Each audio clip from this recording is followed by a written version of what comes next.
Hey, Giants fans, welcome to Giants Latest. Giants lose to the Cowboys. And I don't know what to feel. I am angry because we finally scored touchdowns. Not one, not two, not three. We scored 4 touchdowns. We put up 37 points against the Cowboys. And we can't win the game. The game goes to overtime, and we get the ball back. They didn't even get a field goal when their kicker's known for hitting like 70-yard field goals. And we can't even get a field goal to win the game in overtime. Nope. The worst part about all of this, there are so many things, but in my opinion, the worst part is that if any one play in the red zone went differently earlier in the game is over. There's no overtime. There's no stress for the entire last 5 minutes of the game. And then overtime, right? Because if they kick a field goal in the red zone at all, if any one of those play calls were different and someone runs the ball in for a touchdown, if we don't have 1,700 flags throughout the whole game, and maybe Dable pulls James Hudson one play sooner, I don't know. It's so classic Giants. So classic Giants that they put up 37 points and they lose 40-37. So we're not really going to go through the stats. I'm going to save that for another day. Today we're just commiserating because this team lost to another division rival during a game that they should have won. They should have won. How unbelievable is it that they had more yards in penalties than they did rushing? Think about that for a second. I just want you to think about that. They had 160 yards in penalties.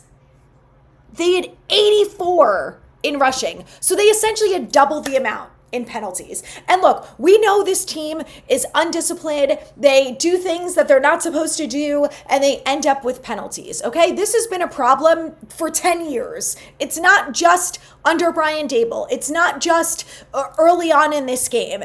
It is a pattern, and it is so beyond frustrating when it's the same stuff over and over again. When James Hudson repeatedly gets penalty after penalty after penalty, and all summer he gets yanked from the practice when he gets a penalty, but no, during the regular season, when it actually matters, when you're driving the ball down the field and you're this close to maybe finally scoring a touchdown for the first time in the first half in 100 quarters, let's yank him out and put in Marcus Bowe for 1 rep and see how it goes. No.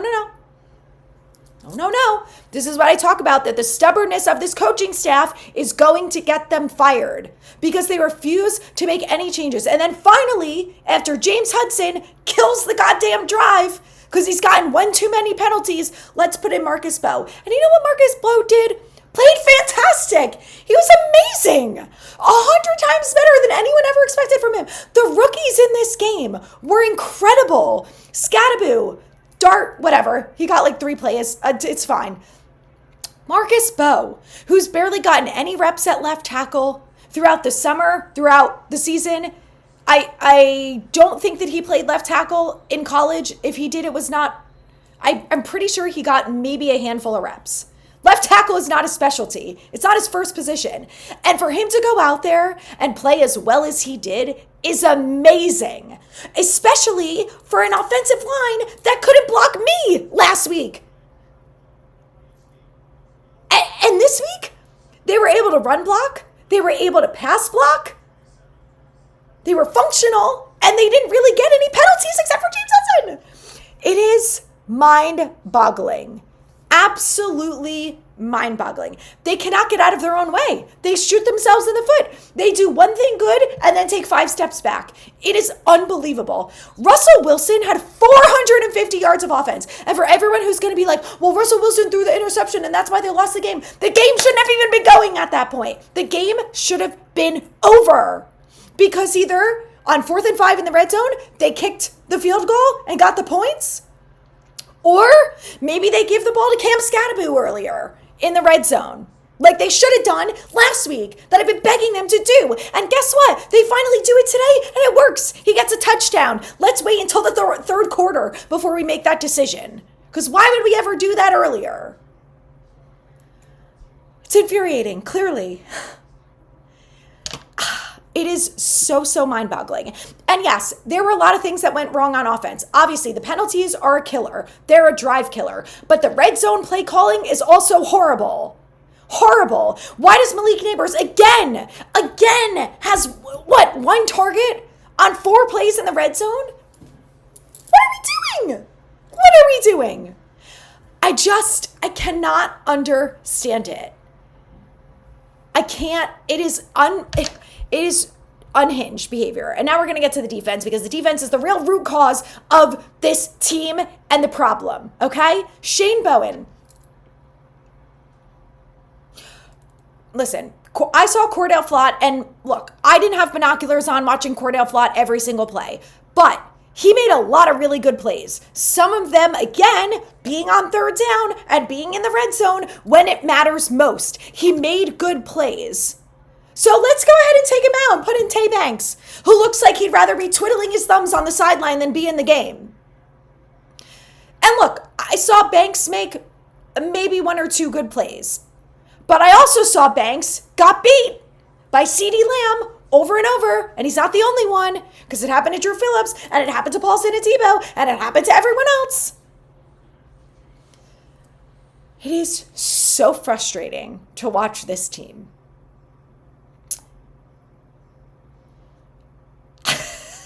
I'm like, I don't even know what to say. Drew Phillips makes this amazing interception. A beautiful grab. They're in Dallas. They're on Dallas's 30-yard line, you guys. 30-yard line. They can't even get points on the board. Can't kick a field goal. We always have to go for the touchdown. Which, listen, you're playing Dallas. I get it. You have to get the points. You have to get the touchdown there. But at some point, when you're 0 for 8 in trying to get a touchdown in the red zone and it's not working, maybe let's just kick the field goal, because some points are better than 0 points. And when at that point, your history and the analytics probably prove to you that, hey, we're not getting the touchdown here, because for the last however many quarters, for the last 4 years under Brian Dable in the first half, we can't score a touchdown. And I know the interception was later. I'm talking about the red zone as a whole at this point. But they struggle so much to score touchdowns that at some point, why are you not just kicking the field goal and going for the points? You know? And we can debate this until we're blue in the face, because sometimes it's going to be right to go for the 2-pointer. Sometimes it's going to be right to go for the touchdown instead of the field goal. I get it. But when you're a team that has a history of struggling in the red zone and cannot score touchdowns, I don't care that at that point you had scored maybe 2 touchdowns before the interception, I think, because some of the other touchdowns came later. You have to just get points. Not a team that can't score touchdowns. And then they have 3 sacks. Again, they've now got back-to-back games where they have 3 sacks. They had 7 quarterback hits, 8 pass deflections. And you can't hold this team to less than 40 points? It is so unbelievable. There is 0 reason why they should have lost this game. I mean, look, they did a million things wrong to try to lose it, but they could have won it.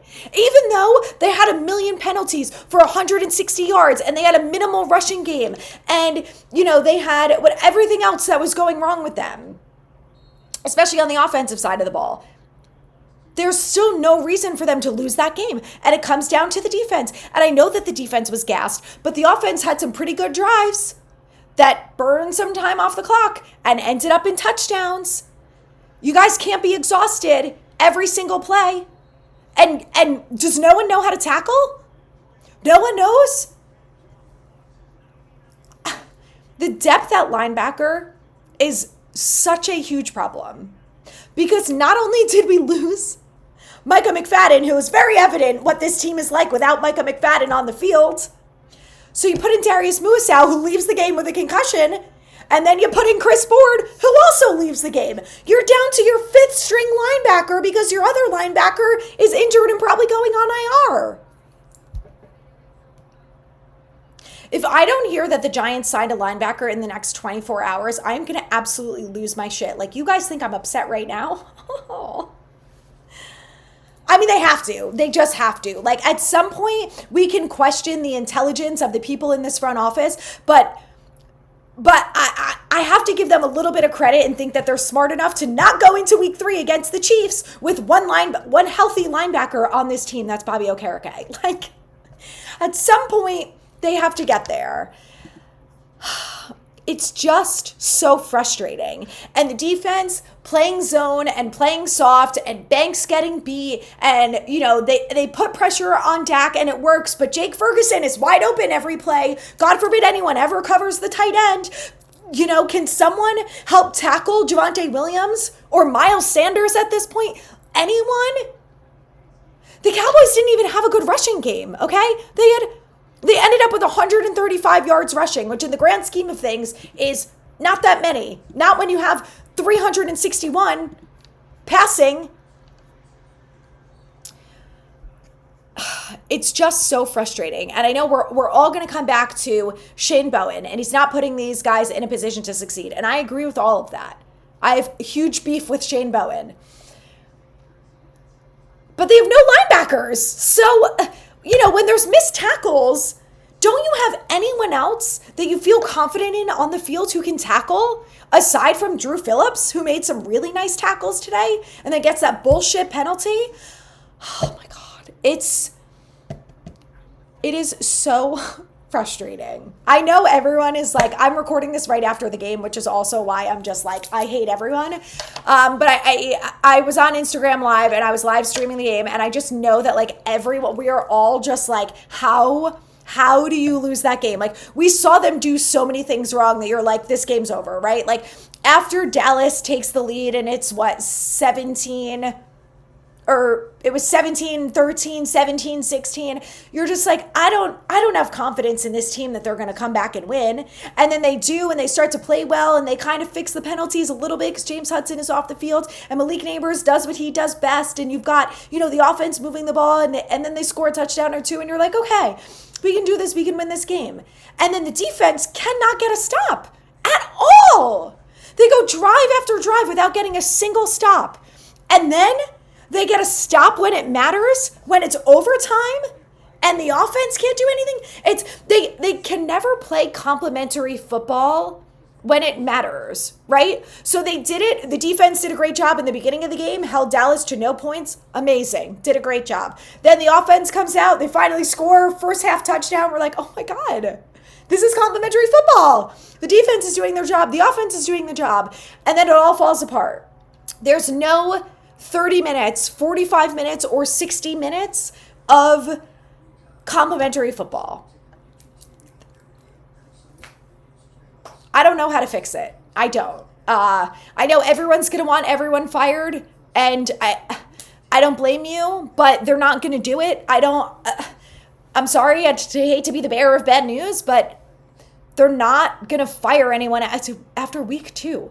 And I know that John Mara is probably throwing chairs and he's pissed and he's going back to the airport and getting on the plane, and he is no doubt pissed off at everyone.